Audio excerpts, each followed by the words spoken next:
Hello and welcome to only IAS. हम आज एक नई सीरीज लेकर आ रहे हैं जिसमें हम डिस्कस करेंगे 6th क्लास से 12th क्लास तक की एनसीईआरटीज। इस सीरीज में हमारा पहला डिस्कशन होने वाला है क्लास 6 की हिस्ट्री की बुक का, जिसका नाम है आर पास्ट वन। इसके पहले एक जानकारी, यहाँ पर हम सिर्फ बात करेंगे एनसीईआरटी की किताबों की, पर्टिकुलरली उन्हीं के ऊपर समराइजेशन होगा। अगर आप एक होलिस्टिक अप्रोच चाहते हैं यूपीएससी की तैयारी का, उसके लिए आप हमारे तमाम कोर्सेज अवेल कर सकते हैं video.onlyis.in पर जाकर। अगर आपके दिमाग में कोई क्वारीज हैं तो आप info@onlyis.com पर जाकर अपने सवाल पूछ सकते हैं। सबसे पहले हम समझते हैं कि आखिर हम इस किताब में क्या पढ़ने वाले हैं। तो हमेशा जैसे कहानी शुरू होती है सवालों से, तो सबसे पहला जो चैप्टर है वहां आप बात करेंगे what, where, how and when. पुराने लोगों के बारे में, व्हाट पीपल एट, कैसे रहते थे, कहाँ रहते थे, ये तमाम बातें होंगी इसमें। उसके बाद सेकंड चैप्टर में हम हंटिंग गैदरर और एजेस की बात करेंगे, चाहे आप पैलेयोलिथिक एज की बात करें, मीसोलिथिक या फिर न्यूलिथिक। उसके बाद कुछ सिटीज जो हमारे फ्रेम में आने वाली हैं, जो हमारे सीन में आने वाली हैं, जैसे इंडस वैली सिविलाइजेशन, उसके बारे में डिस्कशन होगा। आगे फोर्थ चैप्टर में हम बुक्स के बारे में जानेंगे, जो इंपॉर्टेंट बुक्स हैं, चाहे वेदास की बात करें या फिर जो बरियल साइट्स हैं, उनसे हमें क्या इन्फॉर्मेशन मिलती है हमारे हिस्ट्री के बारे में। Fifth chapter will be discussing kingdoms, Kings, जो तमाम राजा या फिर जो साम्राज्य बने बड़े बड़े, उनके बारे में, कुछ रिपब्लिक्स बने, उनके बारे में हम डिस्कशन करेंगे।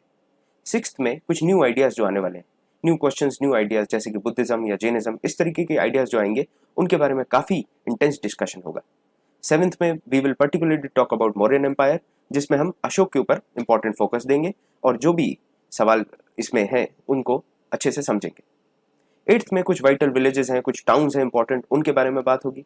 नाइन्थ में will be discussing traders, Kings and pilgrimage. Pilgrims काफी इंपॉर्टेंट चैप्टर बन जाता है एंशिएंट हिस्ट्री का। फिर न्यू एम्पायर्स आएंगे, ये पूरी टाइमलाइन में आपको समझाऊंगा किस तरीके से यहाँ तक हम आने वाले हैं। काफी ऑर्गेनिक तरीके से ये किताब लिखी गई है और वैसे ही हम इसको समझने का कोशिश करेंगे। और फाइनली हम बात करेंगे बिल्डिंग्स, पेंटिंग्स और बुक्स के बारे में, जो हमें काफी आर्कियोलॉजिकल इंसाइट देने वाले हैं और पॉलिटी, सोशल बैकग्राउंड, इकोनॉमिक्स, हर चीज का आइडिया देंगे एंशिएंट हिस्ट्री में।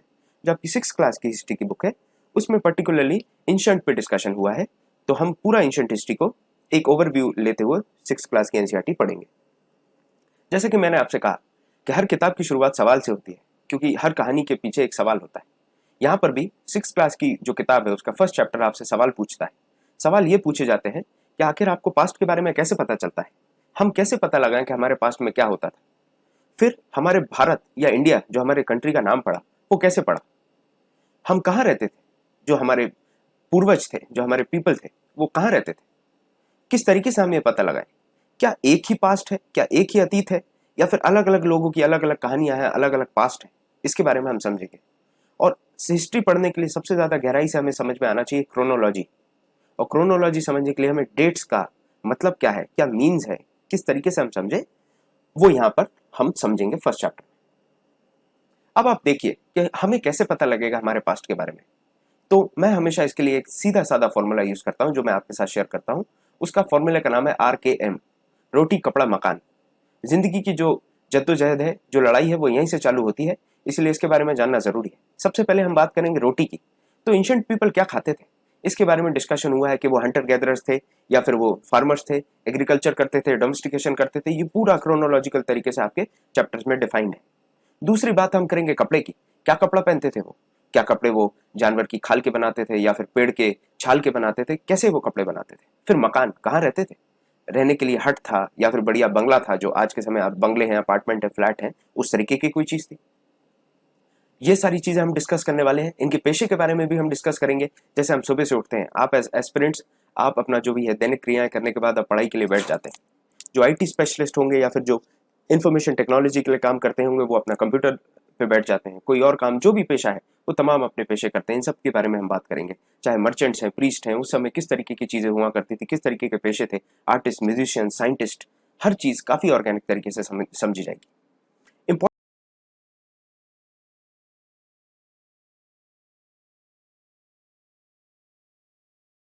सुलेमान और किरथार रेंज, मैं यहाँ आपको बता देता हूँ। ये आपकी सुलेमान रेंज है, नॉर्थ वेस्टर्न एरिया में, हाईलाइट कर दिया मैंने इसको। किरथार यहाँ पर आज के समय पाकिस्तान के पास का इलाका है। यहाँ पर आप सबसे पहले देखेंगे वीट और बार्ली। वीट और बार्ली की जो खेती है वो यहाँ, या फिर उसको उगाने का जो शुरुआत होती है वो यहीं से होती है। गारो हिल्स बहुत ही इंपॉर्टेंट हो जाएंगे हमारे मैपिंग के पॉइंट ऑफ व्यू से। गारो और विंध्यास दोनों इंपॉर्टेंट है, क्योंकि यहाँ पर भी आपको मिलता है शुरुआती दौर का एग्रीकल्चर कैसे हुआ। हम विंध्यास के बारे में पढ़ेंगे कि किस तरीके से नॉर्दर्न विंध्यास में चावल की खेती होती है।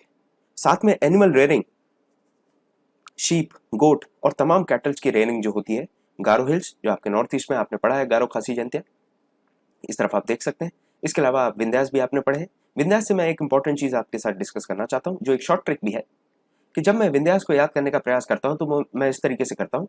ये वी फॉर विंध्यास है, यहाँ उसके बीच से एक नर्मदा निकलेगी जो कि बहुत ही इंपॉर्टेंट होने वाली है, और इसके नीचे सतपुरा है। तो जब हम इंडिया वर्सेस ऑस्ट्रेलिया का मैच लिखते हैं तो वर्सेस से आप याद रखेंगे कि वी फॉर विंध्यास है, फिर उसके बाद ये जो लाइन है ये नर्मदा वैली है या फिर आपकी ये नर्मदा रिवर बह रही है, उसके बाद ये सतपुरास है। ये आपको याद रखना है। विंध्यास में सबसे पहले राइस ग्रो किए गए। साथ में आप इंडस वैली के बारे में जानते हैं, इंडस वैली में कितनी बड़ी बड़ी सिविलाइजेशन और सिटीज बनेंगी, उसके बारे में हम डिस्कस करेंगे। और उसके लिए इंपॉर्टेंट है, इंडस के आसपास भी जितनी उसकी ट्रिब्यूटरीज थी उन पर भी आप देखने वाले हैं बड़ी बड़ी सिटीज आएंगी। River Ganga is very prominent, very important. ये बुक में ये बताया गया किस तरीके से मगध साम्राज्य जो सोन और गंगा के बीच में, उनके कॉन्फ्लुएंस के बीच में बना था, जो कि इतना बड़ा साम्राज्य था। ये चालू होता है आपका बिंबिसार से और उसके बाद पूरी कहानी चलेगी आपकी अशोक तक। ये बहुत ही प्रोमिनेंट किंगडम होने वाला है और बहुत ही पावरफुल होने वाला है। इसके बारे में भी इस किताब में डिस्कस किया गया है। अब जैसा कि मैं आपको बता रहा था, जो मेरे फॉर्मूले का दूसरा शब्द है के मतलब, पहले हमने रोटी देख लिया है, कपड़ा देख लिया है, हम मकान पे बात करते हैं। आखिर रहते कहाँ थे? रहने के लिए सबसे पहले आप देखिए कि नर्मदा वैली के पास में कुछ 1000 ईयर्स की बात करें तो ये पता लगाया गया है कि वहां पर हंटर गैदरर्स या फिर हंटिंग या गैदरिंग काफी परमानेंट थी। ये जो पेशा है, ये जो खाने के लिए जिस तरीके से हंटिंग और गैदरिंग करते थे, ये जाना गया है। अब आप ये सोचेंगे कि हंटिंग एंड गैदरिंग कर रहे हैं, इसमें क्या इंपॉर्टेंट है, इससे हमें क्या समझ में आता है? तो डिडक्शन ये है कि आपको कैसे पता चलेगा कि किस चीज को आपको खाना है और किस चीज को नहीं खाना। What is edible and what is not edible, ये आपको कहां से पता चलेगा? ये चीज उस समय के लोगों को, the people of that time new this, what is edible and what is not. साथ ही साथ what thing is poisonous and what is not poisonous, ये चीज का भी उनको डिफरेंशिएशन पता चल गया था। ये हमें नर्मदा वैली से पता चलता है, हंटर और गैदरर्स के बारे में। गारो और विंध्यास के बारे में मैंने डिस्कस किया कि गारो हिल्स में और विंध्यास में हमें animal rearing as well as agriculture के काफी इंपॉर्टेंट एविडेंसेस मिलते हैं। अब एग्रीकल्चर जो है, जैसे ही आप एग्रीकल्चर करते हैं तो आपकी सोसाइटी डाइवर्सिफाई होती है, डाइवर्सिफिकेशन होगा। आर्टिस्ट जो है सोसाइटी में आने लगेंगे, अलग अलग आर्ट फॉर्म्स होंगे, क्योंकि पर्टिकुलरली सब फार्मिंग में नहीं लगे। कुछ लोग जो होंगे वो कारपेंटरी, कुछ गोल्ड स्मिथी, इस तरीके के प्रोफेशंस आएंगे, आर्टिस्ट होंगे, तो उससे ट्रेड बढ़ती है। जब आपकी ट्रेड बढ़ने लगेगी या ट्रेड चालू हो जाएगी तो उससे आपका विलेज एस्टेब्लिशमेंट होगा, एक सोसाइटी, एक सोशल फॉर्म ले लेगा, ये पूरा सिस्टम बन जाने वाला है। कि तो थोड़ा सा मैं टाइमलाइन को डिस्कस कर दूं, इवन दो हम आगे भी इसको पढ़ेंगे, लेकिन इससे आपको बेटर अंडरस्टैंडिंग हो जाएगी।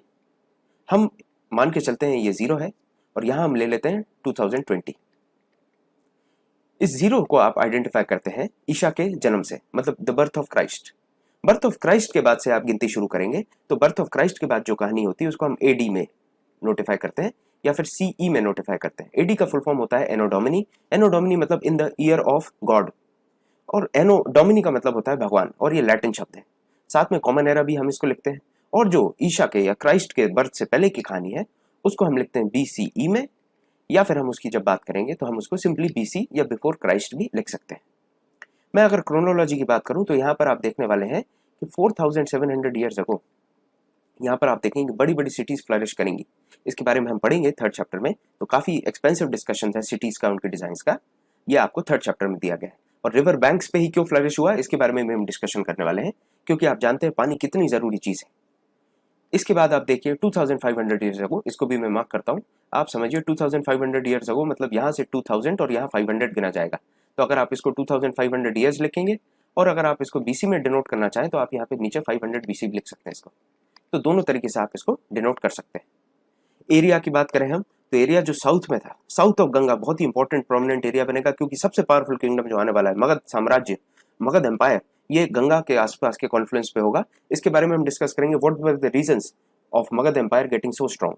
तो ये भी हमारे आगे वाले चैप्टर्स में आने वाला है। अब मैं बात करना चाहूंगा कि उस टाइम पे पीपल ट्रैवल करते थे तो क्यों करते थे। सबसे पहले तो आप ये समझिए कि आज के समय जैसा नहीं कि रेलगाड़ी पकड़ के आप घर चले जाएंगे या फिर आपको गाड़ी मिल जाएगी या साइकिल मिल जाएगी या मोटरसाइकिल मिल जाएगी, ऐसे कोई व्यवस्थाएं नहीं थी। वहां पर आपको पैदल जाना है, आपका सामान आपको अपने कंधे पे उठाना है, या फिर कोई जानवर है तो उसके अगर आपने डोमेस्टिकेशन पे आ गए तो ठीक है, उसके पहले अगर आप ट्रैवल कर रहे हैं तो हर चीज आपके ऊपर है। उस समय इतने घने जंगल पार करना, इतने बड़े बड़े पहाड़ पार करना अपने आप में एक बड़ा चैलेंज था। तो लोग ट्रैवल कर रहे हैं तो उसके लिए बहुत इंपॉर्टेंट रीजन होना चाहिए, नहीं तो इतने बड़े जंगल या इतना रिस्क क्यों लेंगे वो। सबसे पहला रीजन है लाइवलीहुड का। लाइवलीहुड आज भी हमें माइग्रेशन जो होते हैं वो एम्प्लॉयमेंट के लिए बहुत ज्यादा होते हैं। प्रोमिनेंट की या प्रोमिनेंट फैक्टर अगर हम माइग्रेशन का माने तो वो लाइवलीहुड है। उसके बाद नेचुरल डिजास्टर्स भी बहुत ही इंपॉर्टेंट चीज है। नेचुरल डिजास्टर की वजह से भी आप देखें कितने सारे रेफ्यूजीज हो जाते हैं, refugees because of natural disaster. तो ये भी इंपॉर्टेंट फैक्टर है। आप फ्लड ले लीजिए, या फिर और भी प्रोमिनेंट ड्रॉट है, सूखा पड़ने की वजह से, हम आगे डिस्कस करेंगे जब। सूखा पड़ना भी बहुत ही प्रोमिनेंट फैक्टर हो जाता है। अगर कोई राजा है नए जगहों को जीत लेता है तो वहां पे वो बसावट बसाता है, तो वहां पर वो अपने लोगों को भेजता है कि जाओ वहां पर बसो, वहां पर गांव बनाओ, वहां पर खेती करो, और उससे जो टैक्स बनेगा उससे राजा की जो रेवेन्यू है उसमें इंक्रीमेंट होगा, उसमें इजाफा होगा। ट्रेड के लिए भी आप जानते हैं ट्रेडर्स को भी एक जगह से दूसरी जगह जाना पड़ेगा। आज के समय में भी मार्केट, हमें जो फिनिश प्रोडक्ट है उसको मार्केट तक भेजना पड़ता है। तो trade is also important reason for travelling. Religious teachings, आप समझते हैं कि जो रिलीजन है ये काफी इंपॉर्टेंट चीज है, जिसकी वजह से आप कोई पर्टिकुलर रिलीजन को फॉलो करते हैं या फिर किसी पर्टिकुलर सेज को फॉलो करते हैं, किसी गुरु को फॉलो करते हैं। तो हम भी आज अगर उनके प्रवचन होते हैं या फिर उनका समागम, कोई समिट होता है, मीटिंग्स होती हैं इस तरीके की, तो हम जाते हैं। उस समय भी रिलीजन के लिए मीटिंग्स होती थी जो, या फिर इस तरीके की टीचिंग्स के लिए लोग ट्रैवल किया करते थे। और जो फाइनल है, ये तो आप जानते हैं हमेशा से इंसान जो है उसके अंदर एक स्पिरिट ऑफ एडवेंचर रही है। आज भी आप सपना देखते हैं कि हम मोटरसाइकिल से लेह जाएंगे, लद्दाख जाएंगे, घूमने जाएंगे, लॉन्ग ट्रिप्स करेंगे। उस समय भी यही कहानी थी, एडवेंचर्स के लिए, नई जगह देखने के लिए, नए लोगों से मिलने के लिए, नई नई चीजें समझने के लिए लोग एडवेंचर करने के लिए भी ट्रैवल किया करते थे। तो ये कुछ रीजंस ट्रैवलिंग के हो गए। अब जैसा मैं बात कर रहा था कि हमारे इस देश का, इस पूरे कंट्री का नाम इंडिया कैसे पड़ा, या फिर भारत कैसे पड़ा। हम इसको इंग्लिश में इंडिया कहते हैं और हिंदी में हम इसको भारत कहते हैं। तो इसके पीछे सीधी सी कहानी है। ये जो सिंधु नदी है, इंडस नदी को हम संस्कृत में सिंधु कहते हैं, ठीक है। यहां से हमें एक और बात समझ में आती है कि जो ईरानियंस, आपके वेस्टर्न साइड से ईरानियंस या जो ग्रीक्स, जब ये 2500 ईयर्स अगो या फिर 500 बीसी के आसपास जब ये इंडिया में आने लगे, तब इन्हें इस इंडस नदी को, जो आपके ईरानियंस थे वो हिंदोस कहने लगे, और जो आपके ग्रीक्स थे वो इंडोस कहने लगे, उनके डायलेक्ट के हिसाब से, उनकी बोली के हिसाब से। जब ये चीजें होने लगी तो ग्रीक्स और ईरानियंस ने जो भी हिंदोस, जिसका मतलब था इंडस, या इंडोस जिसका मतलब था इंडस, उसको ये जो भी उसके ईस्ट की तरफ जो इलाका था, जो जमीन थी, उसको उन्होंने इंडिया पुकारना शुरू कर दिया। तो यहां से 2500 साल पहले आपका जो कंट्री है, या फिर जो ईस्ट में, इंडस के ईस्ट में जो जगह है, जो जमीन है, उसको इंडिया पुकारा जाने लगा। साथ में नॉर्थ वेस्टर्न एरिया के पास में जो कुछ लोग रहते थे, the people who used to live near north west of India, they were called as Bharata. एक ग्रुप था पीपल का, ये लोग नॉर्थ वेस्ट एरिया में रह रहे हैं। ये ऋग्वेद में मेंशन्ड है, और संस्कृत में जो कॉम्पोजिशन है ऋग्वेद के, उसमें पर्टिकुलरली ये चीज मेंशन है। तो भारता पहले एक ग्रुप ऑफ पीपल था, लेकिन बाद में इस पूरे एरिया को, पहले नॉर्थ वेस्टर्न एरिया बस को भारता बोला जाता था, बाद में पूरे कंट्री को हम भारत बोलने लगे। तो इस तरीके से इंडिया और भारत नाम आते हैं। आगे हम बात करते हैं मैन्युस्क्रिप्ट की। मैन्युस्क्रिप्ट हमारे लिए इसीलिए इंपॉर्टेंट है क्योंकि तमाम चीजों के बारे में अगर हमें जानकारी मिल रही है, तो या तो हमें कहीं लिखे हुए से मिल रही है, या फिर कहीं एनग्रेविंग्स हैं उससे मिल रही है, या फिर कोई आर्कोलॉजिकल एविडेंस से। तो इसमें मैन्युस्क्रिप्ट में पहले तो हमें समझने की जरूरत है कि मैन्युस्क्रिप्ट होता क्या है। तो मैन्यू जो है वो एक लैटिन शब्द है। लैटिन जो भाषा है वो इटली के आसपास के इलाकों में बोली जाती थी, जो काफी प्रोमिनेंट थी चर्च में। आप बहुत से शब्द देखते हैं, आपके पॉलिटी में भी बहुत से शब्द हैं जो लैटिन से आए हैं। अगर आप एक शब्द देखें, बहुत ही सीधा शब्द है एग्जाम्पल। हम हर जगह ईजी लिखते हैं, लेकिन एग्जाम्पल की स्पेलिंग में जी तो आता ही नहीं। तो ये एग्जाम्पल कहां से? ये एग्जाम्पल इसीलिए है क्योंकि इसका मतलब होता है लैटिन में एग्जाम्पले ग्रैंटेई, और इसी को हम ईजी कर देते हैं, जो कि लैटिन से हमने लिया है। तो लैटिन भाषा से इस तरीके के शब्द लिए गए। मैनू जो है, मैनू का अर्थ होता है हाथ, लैटिन शब्द में, लैटिन भाषा में। तो मैनू मतलब हाथ के द्वारा लिखी गई चीज को आप मैन्युस्क्रिप्ट कहते हैं। ये मैन्युस्क्रिप्ट जब लिखी गई तब पेपर का आविष्कार नहीं हुआ था। आपका पेपर चाइना से आने वाला है, पेपर का आविष्कार चाइना में होने वाला है। तो उसके पहले लिखने के लिए आप पाम लीव्स का यूज करते थे, या फिर जो पेड़ की छाल होती है, खासकर बिर्च पेड़ की, जो हिमालयस के आसपास मिलते हैं, उसको यूज किया जाता था लिखने के लिए। अब एक और बात है, इनको संभाल के कहाँ रखा जाएगा। आप समझ सकते हैं, अगर पाम लीव्स पे लिख रहे हैं या फिर जो पेड़ की छाल है उस पे लिख रहे हैं, तो इंसेक्ट्स के खाने का डर है, मॉइस्चर लगने का डर है, बारिश से खराब हो सकते हैं, ज्यादा सूख जाए तो चटक सकते हैं, ये सारी वेयर एंड टेयर की पॉसिबिलिटीज हैं। पर प्रिजर्वेशन बहुत ही बड़ा चैलेंज था, और इनको प्रिजर्व किया गया टेम्पल्स में और मोनेस्ट्रीज में। ये दो जगह हैं जहां पे इसका प्रिजर्वेशन हुआ। टेम्पल्स और मोनेस्ट्रीज में प्रिजर्व करने के बाद हमें पता चलता है सारी चीज़ों के बारे में, चाहे आप उस समय के राजाओं के बारे में बात करें, उनके जो रिलीजियस बिलीफ्स थे उनकी बात करें, क्या प्रैक्टिसेस थी, उनकी लाइफस्टाइल क्या थी, मेडिसिन के बारे में, साइंस के बारे में, ये तमाम जानकारी हमें मिलती है इन्हीं मैन्युस्क्रिप्ट से। साथ में हमें कुछ एपिक्स और पोएम्स जो प्लेज हैं, जैसे आप कालिदास की बात करें तो मेघदूतम लिखा है, और भी बहुत सारे जो प्लेज हैं, बहुत सारी राइटिंग्स जो हैं, उनकी हमें यहाँ से इन्फॉर्मेशन मिलती है इन मैन्युस्क्रिप्ट से। अब मैन्युस्क्रिप्ट्स लिखे जाते कैसे हैं ये बता दिया, मटेरियल क्या है ये बता दिया, इसका मतलब क्या है ये बता दिया। अब इंपॉर्टेंट है जानना कि किस लैंग्वेज में लिखे जाते थे मैन्युस्क्रिप्ट। तो 3 लैंग्वेजेस है जो प्रोमिनेंटली यूज की जाती थी मैन्युस्क्रिप्ट लिखने में। एक आपकी है संस्कृत, दूसरी तमिल और तीसरी प्राकृत। ये 3 लैंग्वेजेस काफी प्रोमिनेंटली यूज की जाती थी आपकी मैन्युस्क्रिप्ट लिखने के लिए। आगे हम बात करेंगे इंस्क्रिप्शंस की। तो मैन्युस्क्रिप्ट जो मैंने डिस्कस किया उसी तरीके से जो इंस्क्रिप्शंस है उसमें पर्टिकुलरली एक चेंज आता है, जो आपके इंस्क्रिप्शंस है उनको लिखा जाता है स्टोन पे या मेटल पे। तो स्टोन या मेटल पे जो लिखे जाएंगे उनको हम इंस्क्रिप्शंस कहते हैं। रिलेटिवली हार्डर सरफेस, अब देखिए आप, जो आपकी पाम लीव्स हैं वो सॉफ्ट सरफेस है, या फिर जो बिर्च लीव्स हैं, बिर्च जो आपकी छाल है पेड़ की, वो काफी सॉफ्ट है। यहाँ पर आप देखने वाले हैं कि हार्ड सरफेस पे जो लिखा जाएगा वो इंस्क्रिप्शंस है। कभी कभी आप देखेंगे राजाओं की जो कहानियां हैं, चाहे उनकी वॉर की कहानी है, वॉर जीतने के बारे में लिखा है, उनके कुछ ऑर्डर्स हैं उनके बारे में लिखा है। पहले के समय में जब ब्राह्मण्स को कोई पीस ऑफ लैंड देते थे उसको ब्रह्मदेय कहते थे। ब्राह्मण को दिया हुआ तो ब्रह्मदेय, उस तरीके से कहा जाता था, और ये प्रैक्टिस काफी प्रेवलेंट थी। और इस प्रैक्टिस में एक ताम्र पत्र दिया जाता था, एक कॉपर प्लेट दी जाती थी, कॉपर प्लेट पे ऑर्डर लिखा होता था किंग का। कॉपर प्लेट पे जो ऑर्डर लिखते थे उसको ताम्र पात्र कहते थे, और वो ताम्र पात्र उस ब्राह्मण को अपने पास सेव करके रखना पड़ता था, and he used to save it for generations. वो अपनी पूरी जनरेशन के लिए उसको सेव करेंगे और फ्यूचर में उसको दिखाते रहेंगे, तो उनको वो जो सैंक्शन दिया है, जो किंग ने उसको वो जगह दी है, वो हमेशा उसकी बनी रहेगी। साथ में राजा और रानी की कहानियां हैं। आप बहुत सी जगह देखेंगे जो इंस्क्रिप्शन होते हैं उसमें रानी का भी नाम होगा, राजा का भी नाम रिकॉर्ड होगा, वॉर स्टोरीज रिकॉर्डेड होती हैं, विक्ट्रीज रिकॉर्डेड होती हैं कि यहाँ इनकी इनसे लड़ाई हुई, ये जीते, ये हारे, और जो भी सिचुएशन थी वो सारी। लैंग्वेज की मैंने बात की, जब आप लिखे जा रहे हैं तो एक पर्टिकुलर स्क्रिप्ट का यूज करेंगे। अब स्क्रिप्ट में जो डिस्कशन होता है, आप समझिए एक स्क्रिप्ट क्या होती है। स्क्रिप्ट में आप समझ सकते हैं कुछ लेटर्स होंगे या साइंस होंगे, और उसको कंबाइनली अगर हम पढ़ें तो उससे हमें एक प्रॉपर लैंग्वेज मिल जाती है। तो स्क्रिप्ट आप अगर समझे तो कुछ शब्द या कुछ सिंबल्स को आप एक साथ लिख देते हैं तो वो एक स्क्रिप्ट बन जाती है। तो आप कुछ भी लिख रहे हैं तो वो एक स्क्रिप्ट है, वो कॉम्बिनेशन है आपके सिंबल्स का और वर्ड्स का या लेटर्स का। यहाँ पे एक इंपॉर्टेंट इंस्क्रिप्शन की बात करनी जरूरी है, जो कि आपके अशोका का इंस्क्रिप्शन है, जो आपको कांधार के पास मिलता है। कांधार जो है वो आज के अफगानिस्तान के पास में है। यहाँ पर आप देखें 2250 ईयर्स अगो, मतलब लगभग मोटे तौर पे अगर देखा जाए तो 250 साल ईसा के बर्थ के पूर्व, यहाँ पे अगर जीरो है, यहाँ आपके क्राइस्ट का बर्थ होता है, तो इसके 250 ईयर्स अगो ये चीज लिखी गई थी, या 250 बीसी में। इस चीज में आपको देखने मिलेगा, इस इंस्क्रिप्शन में आपको देखने मिलेगा कि किस तरीके से दो अलग अलग भाषाओं का प्रयोग किया गया है। ऊपर यहाँ पे, यहाँ से यहाँ तक आप देखें तो ये ग्रीक लिखी है, ये ग्रीक भाषा का राइटिंग है। नीचे की तरफ अगर आप देखेंगे तो ये जो राइटिंग दी है ये आपकी अर्मेनिक है, अर्मेनिक की राइटिंग भी की गई यहाँ पे। तो इससे हमें समझ में आता है कि जहां जहां पे हमें जो जो स्क्रिप्ट यूज करनी है, वहां के लोग जो भाषा बोलते हैं उनकी नॉर्मल लोकल भाषा में लिखा गया इन इंस्क्रिप्शंस को, और जो एरियाज में जो लैंग्वेज है उसी को यूज किया गया है। अब एक और इंपॉर्टेंट चीज है जिससे हमें एविडेंस के बारे में, अपने पास्ट के बारे में काफी अच्छी नॉलेज मिलती है। जैसे मैन्युस्क्रिप्ट और इंस्क्रिप्शंस है, उसी तरीके से आर्कियोलॉजिस्ट भी है। पर पर्टिकुलरली इंस्क्रिप्शंस और मैन्युस्क्रिप्ट्स के साथ एक चैलेंज है कि ये सिर्फ उन्हीं के लिए लिखे जाते हैं जो पावरफुल हैं। जैसे आप देखेंगे इंस्क्रिप्शंस या मैन्युस्क्रिप्ट्स हैं वो पर्टिकुलरली लिखे जाएंगे, किंग्स क्वींस की कहानियां होंगी। कॉमन मैन के बारे में अगर आपको जानकारी चाहिए तो उसके लिए आर्कियोलॉजिकल एविडेंस बहुत ही इंपॉर्टेंट रोल प्ले करते हैं। आपको पता चलेगा पेंटिंग से, उनके घर बनाने के मटेरियल से, जैसे घर बना रहे हैं तो वो कैसे स्टोन्स यूज कर रहे हैं, ब्रिक्स यूज कर रहे हैं, पेंटिंग किस प्रकार की है, स्कल्पचर्स किस प्रकार के हैं। अगर वहां पे वेपन्स मिलते हैं, टूल्स मिलते हैं, खाना पकाने के कुछ बर्तन मिल रहे हैं, कुछ उनके ज्वेलरीज मिल रही हैं, ऑर्नामेंट्स मिल रहे हैं, या सिक्के मिल रहे हैं, इससे हमें बहुत सारी चीजें पता चलती हैं। बोन्स से भी बहुत सारी चीजें पता चलती हैं। बोन्स, अगर जानवर किस प्रकार का खाया जाता था, डोमेस्टिकेट किया जाता था, ये जानकारी मिलेगी।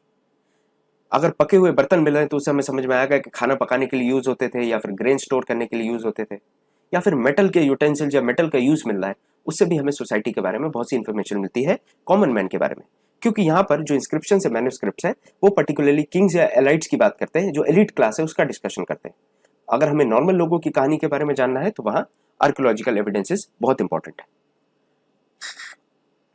अब ये समझिए, हमारी किताब का नाम है आर पास्ट, आर पास्ट। मतलब यहाँ पे ये एस जो है ये बताना चाह रहा है कि हर आदमी का अतीत एक जैसा नहीं है, हर आदमी की कहानी एक जैसी नहीं है, लोगों की अलग अलग कहानियां नहीं है।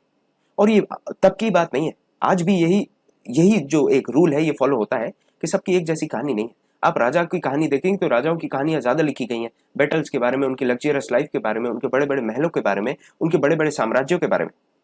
पर कहीं भी बात नहीं की जाएगी एक कॉमन मैन की, एक फार्मर की डिस्कशंस नहीं है, उनके इंस्क्रिप्शंस नहीं है, उनके बारे में किसी तरीके का आपको मैन्युस्क्रिप्ट या इंस्क्रिप्शन नहीं मिलने वाला है।